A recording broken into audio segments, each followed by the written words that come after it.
Představujeme vám soubor nízkoenergetických rodinných domů v nádherné lokalitě Veverské Bytýšky. Domy v hodnocení energetické náročnosti budov A a B jsou řazeny po 4 a tvoří uliční frontu s dostatkem okolního prostoru. Standardně jsou osazeny dřevěnými okny a zatepleny minimálně 20 cm fasádní izolace. Vybrat si můžete domy v různé fázi dokončení, ve standardním nebo nadstandardním provedení. Komplex je vzdálen pouhé 2 minuty od občansky vybaveného centra Veverské Bytýšky a do centra Brna se dostanete autem za 15 minut.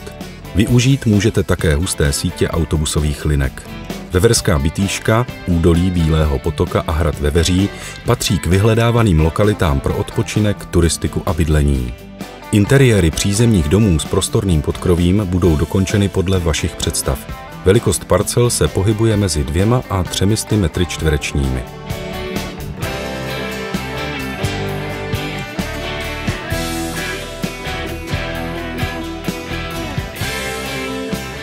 Nabízíme vám výhodné formy financování. Využijte ojedinělé možnosti financovat nákup domu prodejem vašeho stávajícího bytu nebo si ho pořiďte na splátky bez prokazování příjmů.